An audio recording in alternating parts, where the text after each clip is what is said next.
గురువుగారు, ముహూర్తం సంవిధానములో పంచకరహిత ముహూర్తం యొక్క ప్రత్యేకత ఏమిటి?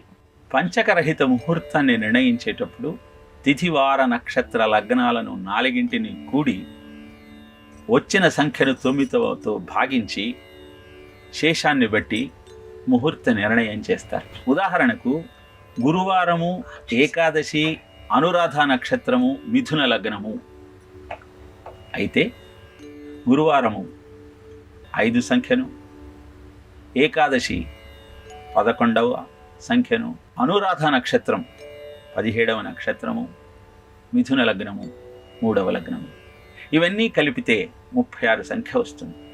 దీన్ని 9తో భాగిస్తే శేషము 0 వస్తుంది. 0 కనుక పంచకరహిత ముహూర్తము అని చెప్పవచ్చు.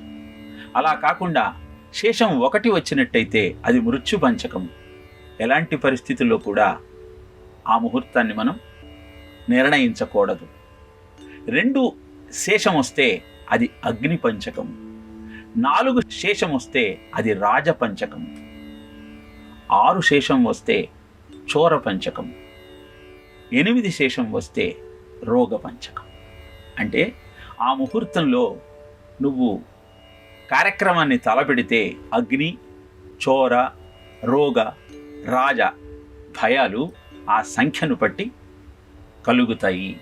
కనుక పంచక ముహూర్తాన్ని నిర్ణయిస్తూ అద్భుతమైన ప్రయోజనాన్ని పొందమని జ్యోతిష శాస్త్రం తెలియజేసింది.